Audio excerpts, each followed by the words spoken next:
If I had a nickel for every time that I was surprised by the city of Buffalo at the end of a sports broadcast this week, I'd have 2 nickels, which isn't saying much, but kind of weird that it happened twice. But you know what? It's Wednesday. You guys know what that means. I'm clearly in Bill's regalia for what was already come back of the season in only week 1. But we're not here to talk about that. We're here to talk about AEW Dynamite emanating from 2300 Arena, the end of the Philly residency.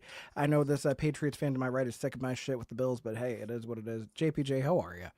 I am good. I'm good. I'm all right. I picked the Bills to win the Super Bowl. I'm all right with it. You have your moments. Have your moments. My Patriots are catching strays from you for no reason. To be fair, not tonight. Not tonight. No, we're down enough. We don't need people to be egging on us. No. That's all. I mean, it could be worse. You guys could be trading kickers like some other franchises have. Yeah, this week. we could be I could be a Dolphins fan, so that could be a lot worse for. I mean, you could be a Jets fan. It's true. I mean, at least the Jets were competitive. The Dolphins, I don't know what the heck happened there. That's brutal. They're probably going to beat my team this week, though, so I should probably shut up. But, it is what it is. I mean, stranger things have happened. Who knows what Jets going to do this week. Hopefully not get concussed. But regardless of the fact that this is clearly not an NFL show, we are here to talk about AEW Dynamite, a jam-packed episode of Dynamite. I feel like this is probably one of the better episodes we've had in a little bit. Yeah, there was a lot that happened. There was real good wrestling, real good matches. They furthered some storylines, kind of the week before the go-home show, which is always either hit or miss, I feel like. It's either just like a get me to the go-home show type week, or we get, a real good episode that kind of furthers it along. So we were kind of looking forward to the go-home show to kind of wrap up All Out's card and get to the show, Yeah, we'll say this one definitely did a better job of hyping up what's going on with All Out build, which is great. I kind of wish we had an idea of what the hell is going to happen next week, because we have a 3-hour Dynamite next week, September to remember. Sure do. We should still be live. It'll just be a little bit later. It is the rare occasion where I'm actually able to do a later-ish night episode of DynaMic'd Up, but hey, I'm looking forward to it. But yeah, should be good. Should be good. We always have to start with the beginning of the broadcast. I love when we start out with some wrestling on the wrestling shows. Like, don't get me wrong, there's nothing wrong with a promo segment to start the show, but sometimes you just got to go straight to the action. And we get some heavy hitters right off the bat. You got your AEW Men's World Champion and Hangman Adam Page going against, from the Don Callis family, the Walking Weapon, Josh Alexander. And an excellent way to start this broadcast, JPJ. Oh, tremendous match. Very, very good. Josh Alexander, I mean, obviously both guys are excellent, but Josh Alexander particularly, very, very good showing from him in this match. They had their wrestling shoes on in this one. This was I agree with you. I like AEW. I like AEW. I like a good promo too, but when AEW starts with a match to set the pace and get the show on fire, that's when I think they're at their best. And I thought this match was very good. Great match to start the show. Yeah, I mean, you're starting out with top billing, too. I mean, it's one thing to just have any match open the show, but to have your world champion in the very first minute of the show getting ready to kick some ass, I'm all for it. I mean, they were all over the ring. They were all over the outside of the ring. A lot of good back and forth. Ultimately, we do see Hangman does prevail as the Don Callis family really tries to make their presence known. You see Don Callis distracting the referee. You see Lance Archer getting involved. You see Rock Romero getting involved, but none of that matters because he's still able to nail the buckshot lariat onto Josh Alexander. 1, 2, 3, and a phenomenal opener to the show. So nothing to complain about there, which is saying something because we had Don Callis on commentary. It's true. It's true. When you can get through and you feel good about a match, even sitting through Callis on commentary. I love Danielson and Callis going back and forth with each other during this match, and that was a nice little wrinkle to everything. Danielson, we found out that it's going to be a permanent thing, that he's going to be at the table, which is awesome, because I think in these few weeks since he's been doing it, it's a breath of fresh air. Breath of fresh air at the table.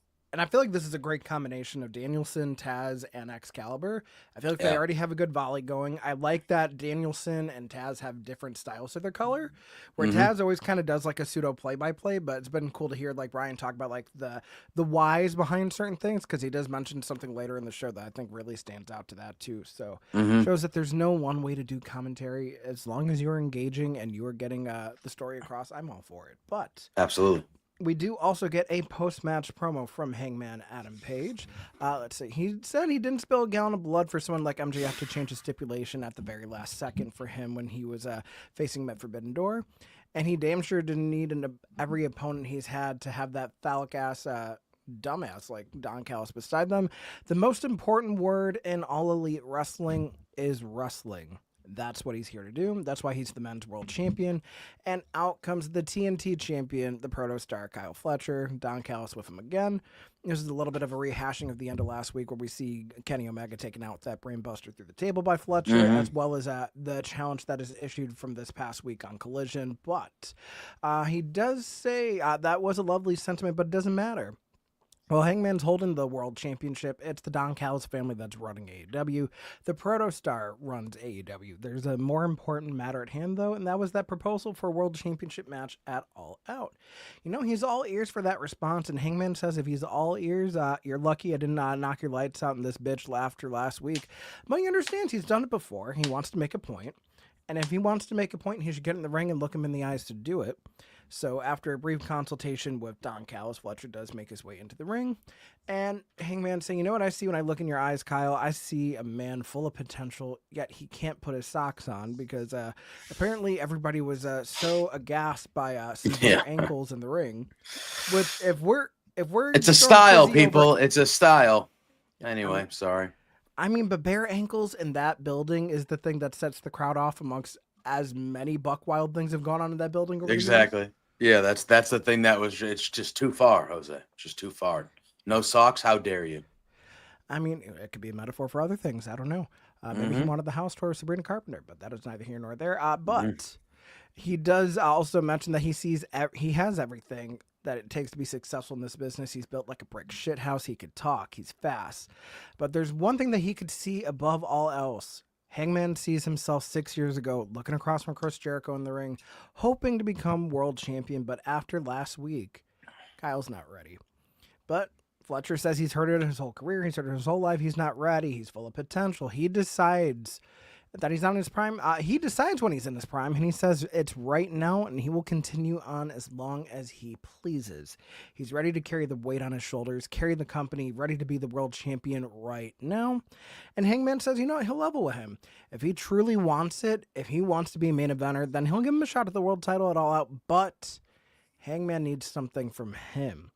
And what he needs is for Kyle Fletcher to find himself. He needs to earn it. He needs to face him at All Out and leave Don Callis and the Don Callis family back there. And also find some socks, you know. But the funny thing is that Hangman thinks that's going to make a difference, that he thinks he needs anybody to beat him. Hangman has Kyle's word, though. They agree on it. At All Out, it's man on man, but make no mistake, he's leaving with the Men's World Championship. He won't fail like you did 6 years ago. He won't make the same mistakes you've made before. At All Out, Hangman will say his full name and new AEW World Champion, the Protostar Kyle Fletcher. What a promo. Yeah, very good. Very good back and forth between these two guys. This was not a match I was expecting that we were going to be getting for Hangman at All Out. But in the short time that they've kind of made this the match, it's a good spot. The champion versus champion thing, I feel a certain way about it. I would rather just both those titles being defended on this show as opposed to both the guys being in this one match for only one of them. You know what I mean? I agree. But with that being said, what a spot for Kyle. Just wins the TNT title not too long ago, and now they're like, you know what? We're going into a big pay-per-view. We want you to be the challenger. This was a good promo back and forth. The crowd was jacked up for it. The socks thing was funny at first, but I could tell that even Hangman and Fletcher were getting a little annoyed with it. Like, all right, guys, we're trying to have this kind of serious kind of promo thing. But it was really good. I'm excited for this match. It should be really good. This is a nice little mini feud for Hangman to have when there's overarching bigger stories at play with him kind of down the line, it feels like. So I think this is a good spot. I love this opening promo. I'm excited for this match. Yeah, I am too. And it's funny that you mentioned kind of the state of the TNT Championship, because we know it was last week on Collision that Mark Briscoe is supposed to be facing the Alpha Konosuke Takeshita. And if he was able to beat him, he would get that opportunity at the TNT Championship. But he is eventually screwed out, and I mean, it goes to no contest because straight out of his wedding the night before, MJF is out there to beat the holy shit out of Mark Briscoe, as one does, and leads to this promo in the parking lot where he's talking about, like, I hate Mark Briscoe so much that I beelined it from my house the day after my wedding, and just the crazy things is like, well, my mom was like, well, if you leave, there's no marriage after this, and then he's just saying everything and anything about Alicia, dude, as only he can do, which is ironic because Tremendous. That stuff that goes all the way back to MLW, by the way, folks. But yeah, he says there's no honeymoon until Mark Briscoe is dead. He's married to vengeance. He's married to this business, and he left that house that morning with a smile on his face. And he says on Collision, it doesn't matter what the stipulation is. The answer is going to be the same as his wedding night. I do. Tremendous. Such a good promo. I'm really wondering what the hell the stipulation is going to be because yeah, Mark Briscoe's a sick fucker. Oh yeah, respectful. Oh yeah. I'm thinking. I'm like, you know, they're going to do the last man standing gimmick, or is it going to be something, you know, MJF always makes fun of how Briscoe's like from the country and like, you're a good old boy and stuff like that. Is it going to be something leaning into something that way? I keep, it won't happen, but I keep on thinking like, wouldn't it be fun if they had dog collar match would be good. I just saw somebody put that in the comments there. That would be good. Max has a famous one of those. In AEW already, one of the better ones. That would be fun. You know, we haven't had in a while, and I think this would warrant it. Would be an I Quit match. That would be good. I'd be all right with that. I Quit match, last man standing type style match. I always think of like what was it way back when Triple H was first getting in, they had like he was going up against some sort of like country boy like that, and they had like a hog pen match. Like something like that. I'm like, could they go like real crazy with it and have like something like, you know, Briscoe's a farm boy and stuff like that, like kind of go that route. But an I Quit match, it's going to be some sort of match where you're going to have to incapacitate your opponent. I feel like you're not going to win with just a pinfall or a submission type thing. Like you're going to have to knock somebody out or submit somebody. It feels like it's going to be one of those violent type of things like that. Or it'd be kind of funny, though, because you know they have the big cage from Forbidden Door still. Maybe they do, like, some sort of variation of the Kennel from Hell where they have, like, the normal cage on the ring. Then you have Who the Fuck Knows around the ring in between the other cage and just seeing who could escape. I don't know.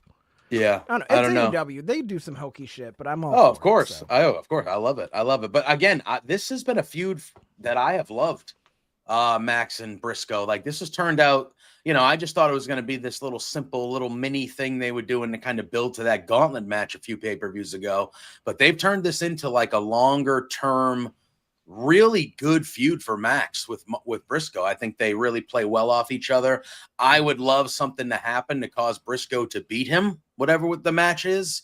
But I have really loved this. And on this match, that whatever the stipulation is, it's going to be violent and they are going to beat the shit out of each other. Yeah, I wasn't expecting this to have the longevity that it has had, but I feel like this is going to be the coming out party for Mark Briscoe when it comes to being taken seriously in the company. So I'm 100%. I agree. Zach Minger in the chat mentioning it is National TV Dinner Day. I would have gotten some banquet from the store if I knew that. That's what I was saying. It's been a while since I've had one of those, but hey, man, I would have bought some. Yeah. Get that little like almost like brownie little section of that's like a brownie pie almost. See, I don't even bother with the brownie ones. You just get the veg, you get the macaroni, and then like whatever the entree is, usually like some sort of chicken. But that's fair. I mean, speaking of some sort of chicken, apparently backstage in the catering area, we do see the Young Bucks up to their usual bullshit as they are approached by one Jon Moxley ahead of this crazy $500,000 10-man tag match. And Mox, you know, he's not going to cut to the chase, or he does cut to the chase. They're not in it for the money. Death Riders have never been in it for the money. They're in it for the violence. So they basically lay out, if they win tonight, that entire $500,000 purse, that is yours, Young Bucks. So do with it what you will. And considering how down on their luck we've seen the Young Bucks since All In, you could tell that probably inspired them a little bit more. Yeah, I actually really like this backstage segment. I love that, you know, Renee's going up to them.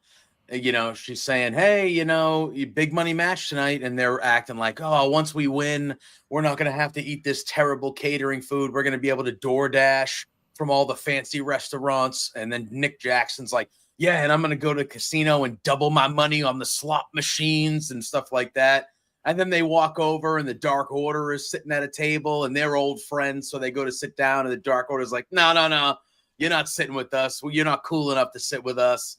Then they go walk over there, and it's like the jobber kind of table-ish, and Brandon Cutler's there. And because they go, oh, Yeah, and they go, oh, if anybody's going to accept us, it's going to be Brandon, like Cutler. What's going on, man? And it's the first time we've seen Cutler in a while, and he just goes, you know what? I've been wanting to say this for a long time. Shut up, Young Bucks. And he just leaves, and he gets his little good moment. But And then did the he Buck have the camera and the face mask though and everything? No. Yeah, I wish. No, he was just looking like a regular human being, Brandon Cutler. And he says, shut up, Young Bucks. And he leaves, and they're just extra pissed. And they're like, of all things, Cutler, are you kidding me? And then Moxley shows up. And I loved it because when Moxley comes into frame, you see the enhancement talent. Half the table just runs away for their lives. So they're like, oh, God, like scared shit. Oh, no, of course not. Scared shitless of Moxley. And then, like you said, he goes, I need the Young Bucks. You're one of the best tag teams in the world. I need you guys to show up tonight, show up to win 250. We don't give a shit about the money. Show up, help us win. You get all the money, but I need the Young Bucks, the actual best tag team in the world. And it turned into that. I thought this was a good little fun backstage segment. Had a little bit of everything. Yeah, and I will say, I mean, we'll get into the match later, but it is nice to know that as Death Riders made their way out to the ring, that fuck-ass slot machine is still at the 2300 arena. Yeah. It's fun stuff. Just random-ass slot machine in that arena. The shit that gets me is how the fuck do you redeem your ticket? Yeah, where do you go? They don't have any sort of redemption area, and I don't think the bartender's going to. Do you have to like go to an actual casino somewhere and be like, "Hey, I got this from the 2300." All right, cat, you go to where do you go? Yeah, there has to be somewhere. The lottery. Where do you go? I feel like the only casino nearby is like what Love's or whatever. I don't know. Yeah, I don't even know. But I feel like there has to be somewhere you could. Cause what are you gonna do? What if you just for fun were like, all right, and you won, $15,000. What do you do? Just hang on to it? I played $20 on it, but you got to try and cash it with him. Yeah, exactly. Yeah, like it's like, where do you go? Well, he wasn't cashing things way back when he was doing shows regularly in that arena, so nobody was getting paid. But yeah, that's always funny to me that thing is still up and running after all these years. Just that one random slot machine makes no sense. Understand it? Just makes no sense why it's in there at all. But it's whatever. Hey, I mean, it's one thing to make sense, but it's another thing to make dollars. And you know who makes a lot of dollars as a CEO, which leads us into some tag team action. Our first bit of women's action tonight. Tony Khan, you listened to right? Pissing and moaning for weeks and months. For the first time on this show, at least, there are 2 women's matches on an episode of Dynamite. And hopefully fucking happen next I week. was gonna say, hopefully the first of a regular. That we get this on the reg. So I sure the fuck hope so. But it is the TBS champion, 9 belts, Mercedes Moné, tagging with Emi Sakura, who we have not seen on AEW TV in quite some time. It is always good to see Emi, former DPW world champion, going against the returning Riho, the first ever AEW women's world champion, and Alex Windsor.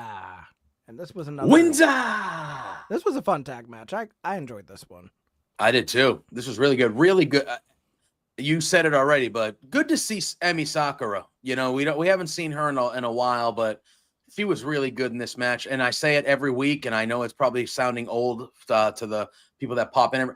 Alex Windsor, man, just week after week after week after week, I'm just like, I love this woman. Like, she is one of my favorites on the show. I feel like every week I see her, it's better and better for me. I thought this match was great in general.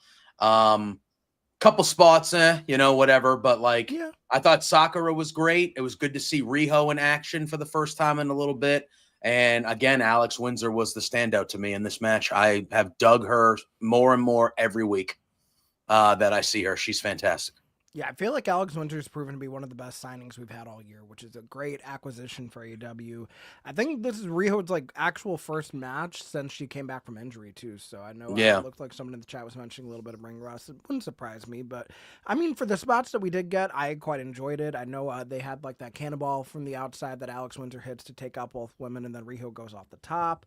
During the commercial break, you could see Emi Sakura with a double bow and arrow on both Alex Winter and Riho, which was a good move. Eventually get hot tags between both Alex Windsor and Mercedes getting in. Mercedes actually ends up getting Riho into a tombstone lung blower. She gets a 2 off of that. Emi's chopping the shit out of Riho during the break and then hits that surfboard to bring him back. And then you see Mercedes trying to really target on Riho and everything. If some submission moves with that head scissors takes her down, but she isn't able to get the tag right. Then she gets sent back into the other corner, but she fights out. Then the hot tag to Alex Windsor, who is just throwing herself every which way at Mercedes. Clothesline, shoulder tackles. And then she's trying for the sharpshooter again, but Mercedes is able to get out. But it leads to Alex Windsor propping up Mercedes against the top rope. Riho hits a huge double stomp for a near fall, and then that running drop kick as well. Emi Sakura does get tagged back in as Riho's down on the other side. You see her holding on to Mercedes in the shoulders for a huge senton. I thought that was actually really well done for a near fall spot as well. But it is eventually, I mean, Riho hits like a round high roll up, but only gets 2. And as Alex Windsor's working on getting Mercedes Moné at bay, you have a half Boston Crab in on Emi Sakura by Riho as Alex Windsor is holding Mercedes in the ropes with a sharpshooter. Both women tap out, though keep in mind that Emi Sakura was the legal participant, so technically Mercedes is still yet to be pinned or submitted in a legal fashion in the ring, but it is Riho and Alex Windsor picking up the win here, building more momentum for that TBS title match at All Out. I am very curious where Alex Windsor is going to stand with this, because I know we have a multi-woman match for the world title. I kind of want to make this a 3-way instead of it just being Riho versus Mercedes. I don't know, but I mean, I'm sure the match will still deliver, even if it is a singles, but I don't know. I feel like Windsor is not going to leave 2025 without the TBS title. I feel like Windsor is still the one who should take it from Mercedes. Whenever they get back around to that, I know she's already had a couple opportunities and things like that, but I still feel like Windsor should be the one that takes that title from Mercedes eventually. I wouldn't mind the 3-way. I don't think we'll get it. I think this will be a one-on-one with Riho to kind of get her back involved, back in like as a regular person in the women's division here with her returning. Look at the match with Mercedes doesn't really have bad matches, and we know that Riho is great. So I expect the match to be good, and it should be good. But yeah, I think Windsor's the one that should take that from Mercedes. I thought she was going to do it last time they fought, but yeah, I did too. I know Stephen Chambers in the chat saying that they're thinking that it was going to be Athena. The only reason I don't think it's going to be Athena is because I feel like Athena is probably like very much in the world title picture, even though she did just lose to Tony. I feel like until she loses the ROH title, I don't see her adding anything to it. So it'll kind of be, what happens by the time she loses the championship now that she's officially hit 1,000 days. Who's still going to be the world champion? Who's still going to be the TBS champion? So seeing how that plays out is going to be interesting. But yeah, I'm not mad at the TBS title picture. It's been feeling kind of revitalized, especially over the last few months, because we're getting so many more people incorporated into it. So I'm all for that. Renee Paquette backstage again, this time with Ricochet and GOA. And Ricochet says, hey, Hurtson, I know you guys are cowards, so I'm going to offer you a gentleman's agreement. Just me and Shelton tonight. Nobody at ringside. I'll keep my boys back here. You keep your boys back there. And then after I embarrass Shelton tonight, we're going to have all the momentum going into Toronto to embarrass you again. And you'll have no choice but to respect us because that's a demand. So. I liked it. Now, did they give the hint for you that maybe they might start calling themselves the Demand as the group? I don't think that's going to be. I mean, Demand has been thrown around as a catchphrase. I don't think that's actually going to be their name. I feel like if like the Demand, like something like that. Like that would be, hey, we're the Demand kind of thing. Because I do feel like they use that a lot. I get why. That kind of a tag team name sounds like something out of NXT 2.0. It's fair. It's fair. I just figured I'd throw it out there because it does feel like Ricochet leans into that term a lot in his promos when talking about them. He talks about the Demand and things like that. So I was like, are they leaning towards maybe that being the name of the? But anyway, I don't know. Beats the hell out of me. But what I do know is we do get a little bit of a video package hyping up FTR versus CNC at All Out. We find out that FTR is the winningest tag team in AEW, and no slouches in their own right. Cope and Christian talk about a combined 58 championships across both their careers and one Emmy nomination. Can't forget the one Emmy nomination. And Renee's narrating this video package the whole time too, and mentioning may the best tag team win. And immediately, as soon as that video package finishes, Stoker's just like, that video package is bullshit. What happens in Toronto isn't going to be a dream match. It's going to be a fight that the greatest tag team in the world today is going to win. And it's crazy. Every single week he hears the same thing. Shut up, Stokely. You don't get any hoes, Stokely. Guess what? He sees a bunch of people that look like extras from Roseanne. Ain't nobody in this bitch getting any hoes. And as Dax is getting ready to lay it in thicker, saying that it could have been a dream match, it should have been a dream match. And the crowd's just like, no, fuck this. So FTR trying to pick fights with everybody, going around ringside, and as it seems like they settle on a fan, no, they take out the production crew instead. So cameraman goes down, looks like someone with a headset goes down, and the referees are pulling them, trying to restore order. So nice little segment to keep getting them a little bit of heat. Yeah, for sure. Stokely is just so good when they let him kind of go off like this. He was great. He was hilarious, entertaining. They look like chicken shit heels, but they're beating up poor little innocent production crew. They just look like they look like bullies. It furthers the thing. I thought this was nice, no harm, no foul, and I thought it was fun for Stokely to kind of let loose and kind of have some fun with the promo and the hose business and all the stuff like that. So this was really good. I liked it. Yeah, and they do announce that Priest and Billington get a rematch against FTR this coming weekend, Saturday's Collision. So not mad at that. I didn't think that match was going to be as competitive as it was, but they got me over big time on commentary. So, I mean, the sequel's probably going to be just as good. I would agree, yeah. I'm all for that. Renee is backstage again, this time now with the Hurt Syndicate, and as she's getting ready to talk to MVP, and they mentioned that they're gentlemen, Shelton comes up saying, you know what? If Ricochet can be trusted to leave his boys in the back, I'll leave my boys in his back. And put his goofy ass on his back. Yeah. Which leads us into Shelton Benjamin versus Ricochet 1-on-1. And this was another great match. Really good. Really good. I very much enjoyed this match. I miss seeing Shelton Benjamin in singles action, but he's just so damn good. Yeah. He's always been good for so long of a time. He's been really good too. It's just... It is crazy that in the year 2025, looking back at the career that Shelton Benjamin has had for over 20 years...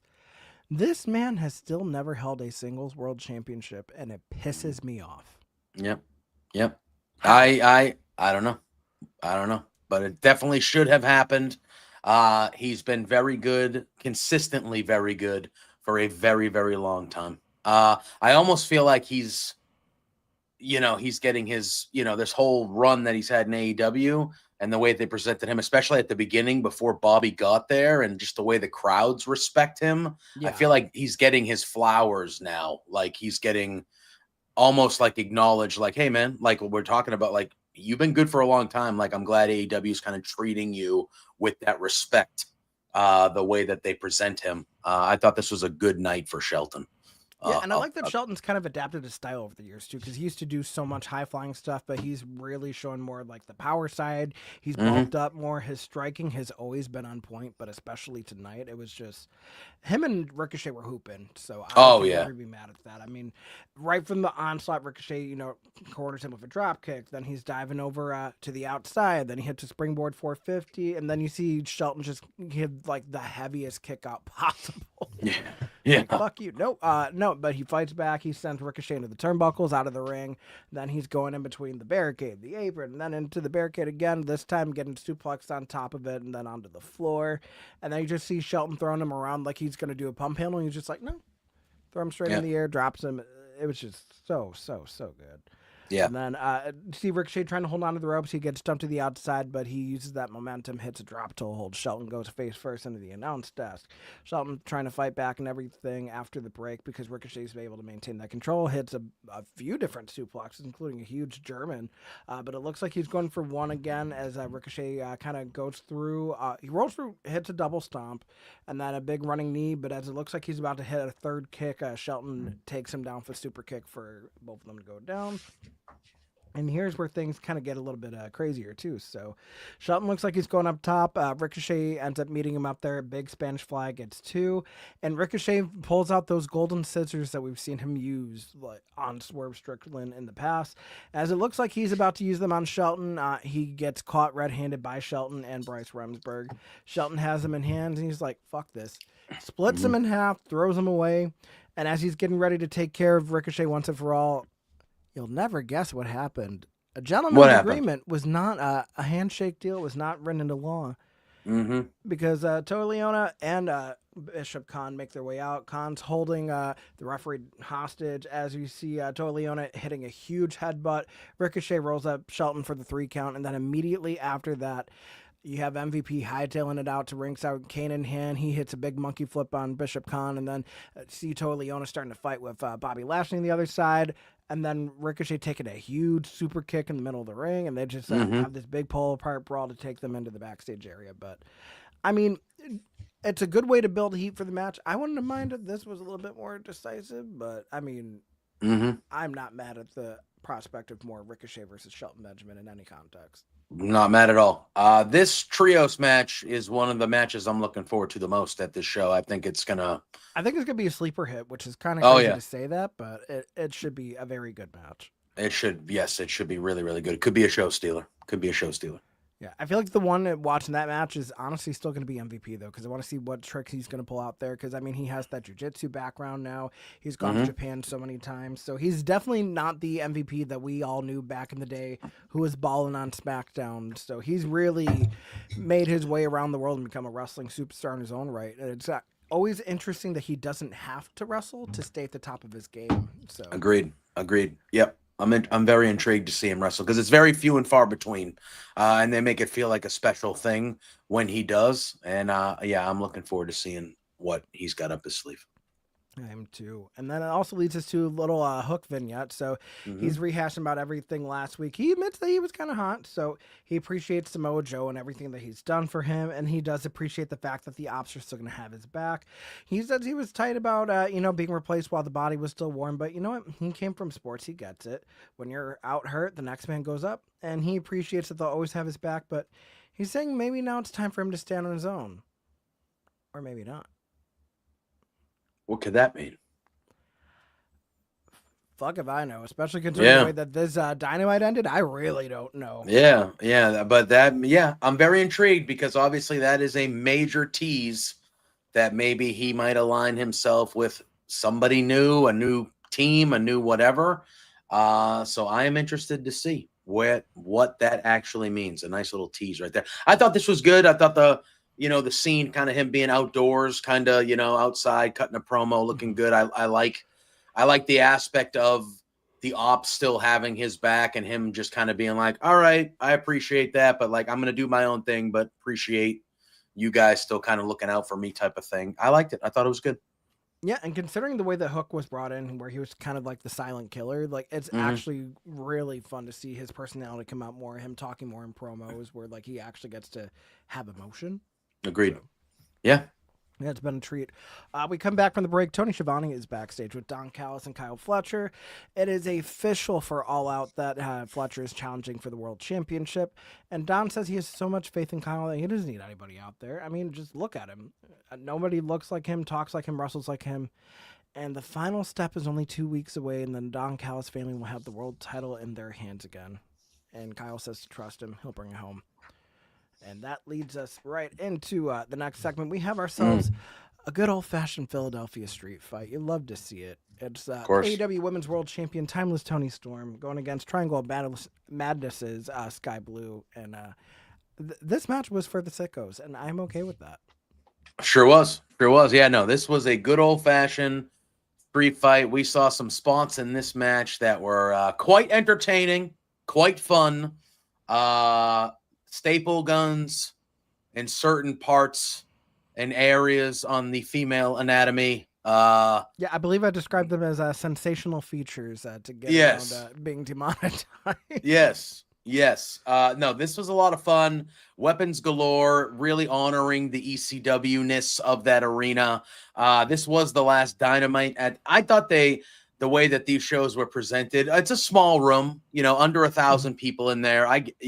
But they made it look like, as somebody who stayed up until 1 a.m. on Friday nights and turned on the Spanish channel in my local area to watch ECW, they made the arena, the entranceway, that looked exactly like how the ECW arena used to look like when they were doing those ECW shows. I thought they honored it well. And obviously on the last Dynamite, you got to have a street fight. You have to. It's what ECW was known for.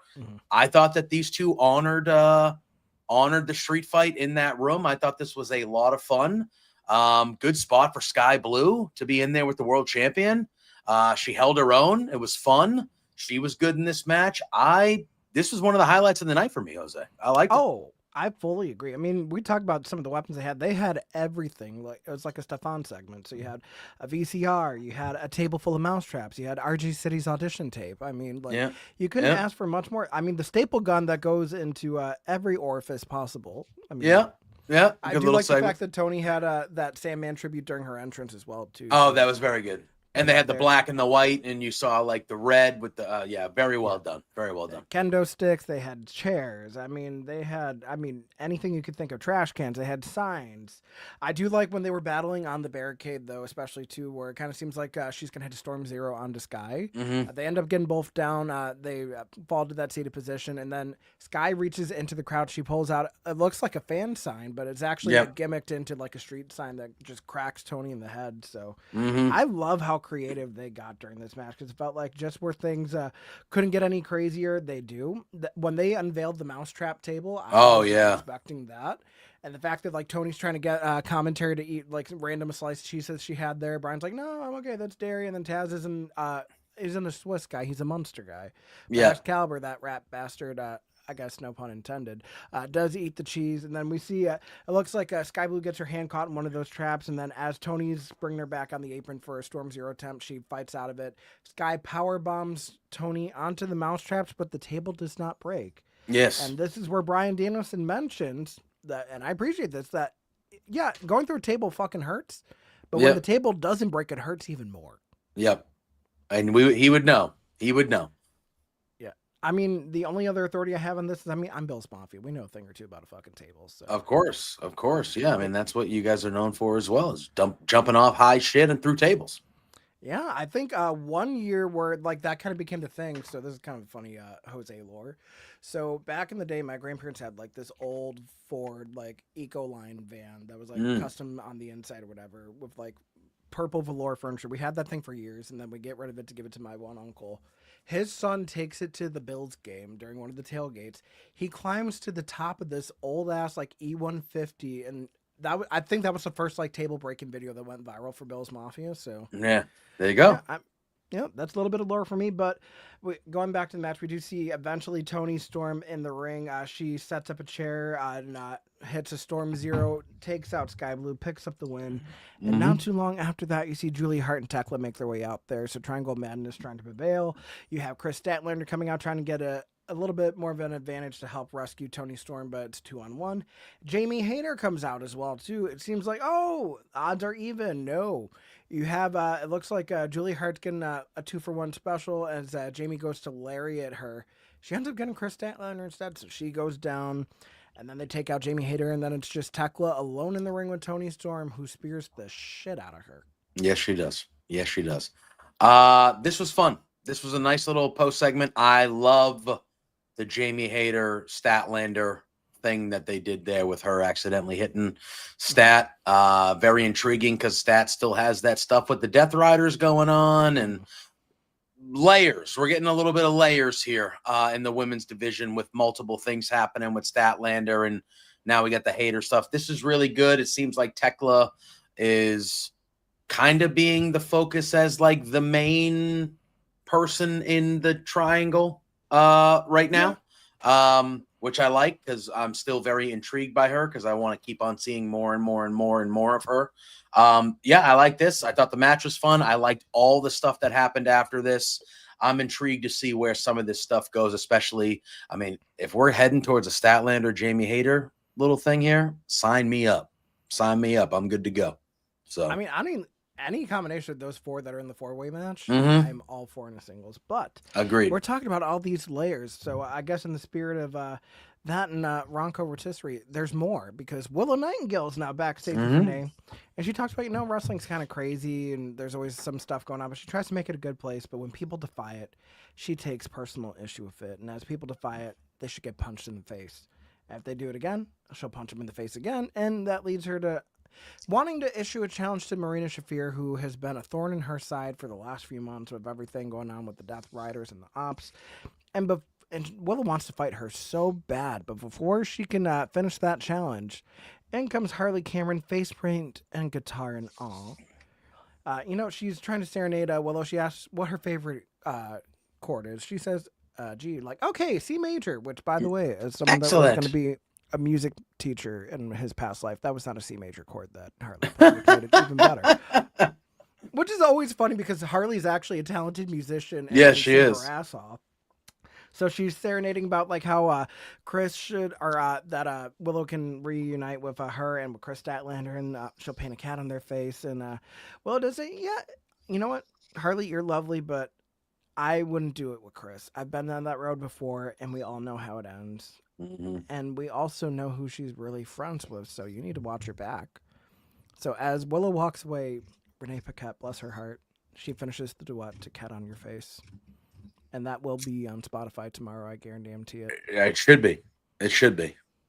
Like another good segment. I liked it. Another good segment. Yeah, I love Willow, and this was wonderful. So, and Harley Cameron is always a treat. She's just so entertaining. She makes the most out of everything she does when she's given the time, and I appreciate that. Yeah, I thought this was fun little segment. Yeah, Harley Cameron, I mean, we need to talk about just most improved over this year. Has really found a way to not only translate moving from like a valet role into a wrestler role, but her character work is next level. I feel like it doesn't matter what she's doing. She could be serious, she can ham it up, she can riff off of anybody, but she could also make sure that it's not at the expense of herself, which I can appreciate. Yep, She's I doing it agree. to further plot lines, and that's the way that it should be. Oh, sorry. I was going to say she reminds me of a Chelsea Green type. Like Yeah. whatever she's given, she makes the most of it. She makes she puts everyone around her over in the funniness and the way she does things.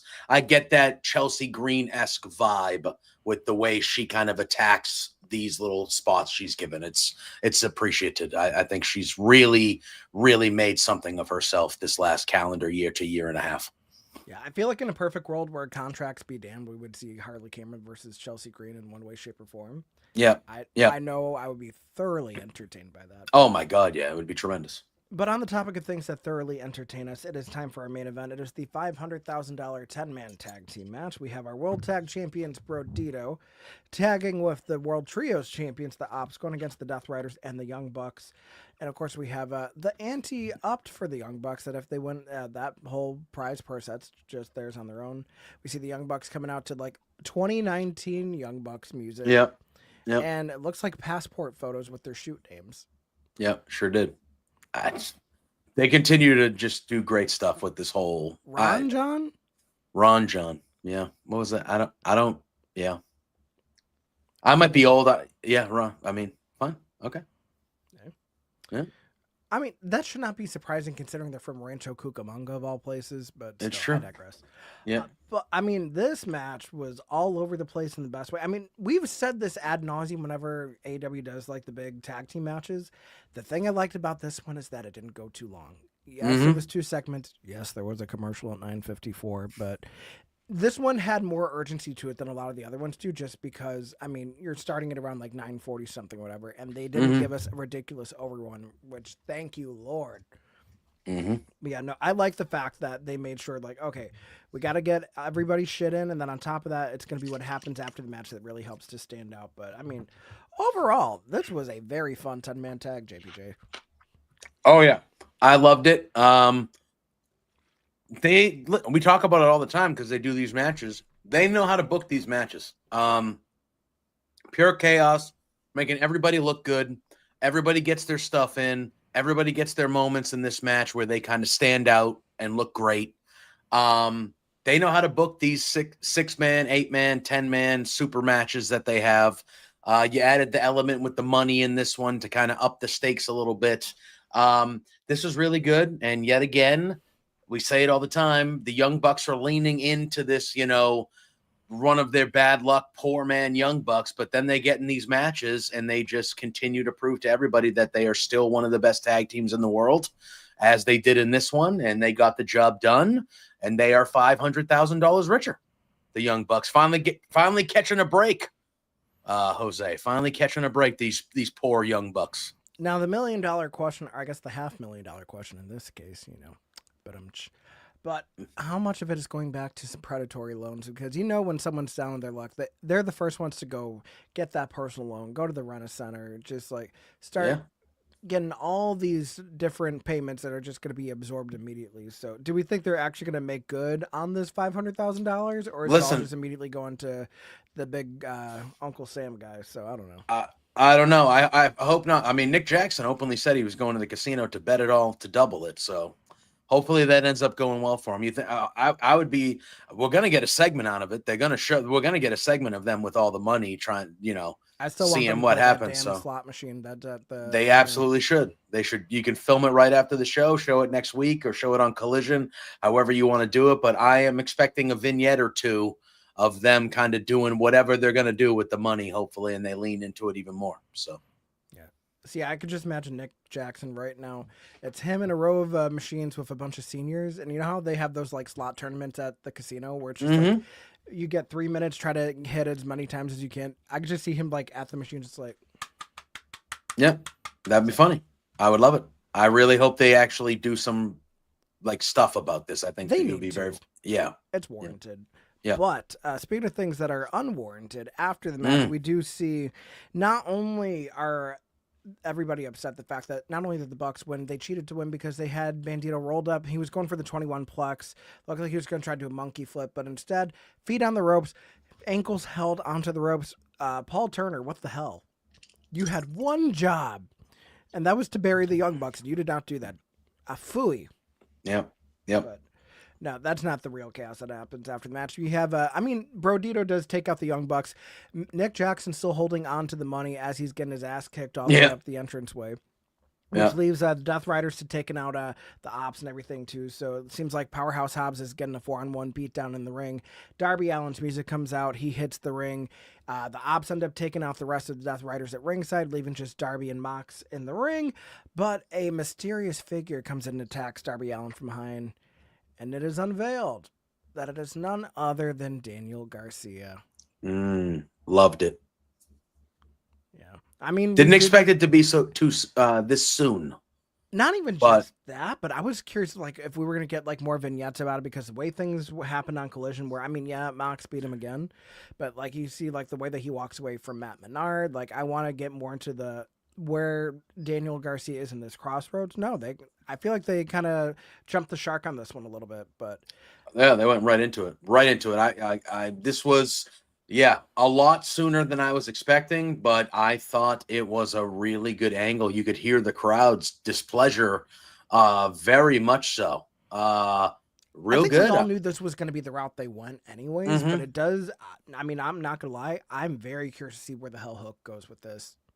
I agree. Oh yeah, that's a good. Yeah, I'm very interested. I think I think Daniel Garcia needed something. He needed something to kind of jumpstart and get back on track. Him joining the Death Riders and being with Mox and kind of maybe Mox's understudy, or however they're going to kind of play this off. Mox is a mentor or whatever. I think that puts some more juice behind Garcia, because he definitely needed something to kind of get back on track. And I'm very intrigued to see where this goes with him. See, I feel like it's kind of a double-edged sword, because we've seen him with stables for so much of his AEW run. I mean, with 2.0, with the JAS, and now we kind of get this new version of the Death Riders that has him included in it. I know he had the TNT title reign and everything that kind of went to shit, because immediately after winning it from Jack Perry, he's in the C2, and then nothing really comes to the reign other than a couple defenses here and there on Collision, and then losing it to Adam Cole. It felt like we were so close to seeing like Daniel Garcia go to the next level, because he was feuding with guys like MJF and everything too. He was getting involved in the international title picture, and then all of that just kind of disappeared out of nowhere. So I feel like I don't want to say they kind of lured him in to re-sign by saying, hey, we'll give you a run. Oh, 1,000%. But they didn't really give him a run. No, it was dreadful. It was the same thing they did with Private. It felt like it was that Private Party and him were right around the same time. Yeah. They gave them these runs to get to the titles and finally break through and win it. They win it. Everybody's into it. And there was just no plan for after they won it with anything. And it just really killed the momentum. I understand him being in the C2, but he wins the title, and then immediately for the next 2 months, he doesn't defend it at all because he's doing the seats. It killed the momentum, and it just kind of, he's never really, he's still well liked and he's still tremendous. So he still gets good reactions and he still is doing great work, but it just felt like he never fully recovered from that. So hopefully this is kind of the boost to kind of get him, because at one point it looked like you said he was feuding with MJF. He was doing all these things, and then it was just kind of, he wasn't anymore. So it was very weird. Yeah. So, I mean, I'm hopeful that this will get him on track. I want to see what this end game is going to be, just because I feel like the Death Riders are not going to last forever. And I want to see where the things start to kind of crack in the foundation. Like if it's going to be maybe Wheeler starts moving first, Claudio starts moving first. Because I feel like at the end of the day, everybody's going to have to turn at Mox or on Mox at some point. It's just kind of what the domino effect's going to be. And then on top of that, how we're going to see, I mean, Hook at this point is probably going to get involved in this. I feel like once we get a returning Orange Cassidy, he's going to get involved in this, whether the conglomeration gets involved with it or not, too, because AEW loves their stables. That'll give, I mean, Kyle O'Reilly and Roderick Strong something to do as well, too. And they still kind of have, like, their weird thing of, like, hey, are we doing Paragon shit? Or are we doing conglomeration shit? Like, what's good? So, I don't know. But I am intrigued, and seeing the way that this ended, where Darby Allin is taking on the ring with these massive curb stomps into the chair and everything, and then you see Garcia retreat through the crowd with the Death Riders, I want to see how this is going to play out, especially not only for next week being a 3-hour Dynamite, but how this is going to factor into the coffin match that we have with Mox and Darby at All Out. Yep. It just adds another layer to it. It's kind of a fresh thing. I think it even potentially adds people, especially with Orange Cassidy and the report saying that he should be back kind of soon here. I wonder if this is kind of building towards blood and guts at some point, maybe between something along this group, and you get the Darby, you get Orange, see maybe that they can do it that way. I think there's a lot of ways you can go. And it just adds more against Darby trying to get to Moxley. It adds more elements of people he needs to go through, things he needs to deal with. He has the coffin match coming up, but now not only do you have to worry about the three that are always there with the Death Riders, now you add another element with Daniel Garcia, just more obstacles for Darby to have to go through. Yeah. And it is kind of crazy that we're in the middle of September and we haven't heard jack shit about Blood and Guts this year. No, I would want a women's one too, because I feel like there's been enough storyline they can do that. One for sure, yes, but it's also crazy knowing that at Forbidden Door we had that unsanctioned lights out steel cage match that was basically, I can't believe it's not Blood and Guts. Yeah. So it's just like, so are they gonna have it? Because I know they've been running more of the intimate venues, and that is a big production to have, where you have the two rings and the cage. But I mean, like, it doesn't have to be in a Dynamite. It can be its own pay-per-view. Yeah, I agree. You can add just have the match be at a pay-per-view. Like you can add that, you can have your Anarchy in the Arena at one show. You can do something else over here, and then you can have Blood and Guts at a different one.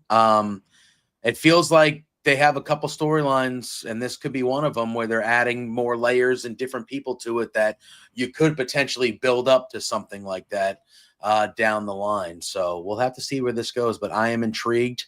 I'm happy for Garcia. I know he has been in a lot of groups throughout his AEW tenure, but he needed something. And I don't think it's not a bad thing to be paired up with Moxley at all. It's a good spot to have. I think that's a good rub for anybody. Let alone fact, someone that's kind of been like, I don't want to say on the outs, but just kind of been in limbo of like, okay, how do we want to utilize him? I feel like now he has a lot of support in his favor, so hopefully we can really see what comes of this run. But agreed. That does do it for this episode of Dynamite. A crazy week, and I can only imagine what happens next week, where we have an extra hour. Yeah, it should be. And it's the go home show too. So they give you the extra hour on the go home show to All Out. It should be quite they didn't give us the rundown of all these big matches for next week like they usually do at the end of Dynamite, so we'll have to see how Collision kind of plays out on what we get, but I'm assuming it's going to be a jam-packed show like tonight on the go home show, building to All Out. with everything surrounding All Out and the moving of the time and the counter programming, they're going to make that as big a show as they always can. So I'm expecting by the time the end of the weekend hits, that we kind of know, like, oh dang, Dynamite's going to be popping off next week. So agreed. I mean, are you thinking we do predictions like we tend to do in these go homes?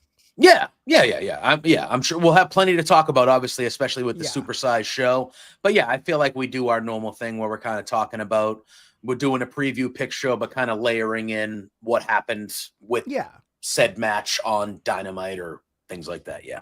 Yeah, we might not have play-by-play for every match like we tend to do, but I mean, we'll at least make sure like we're hitting all the major beats, and then hopefully giving you guys plenty to talk about as we get into All Out weekend. I mean, there's so much wrestling going on.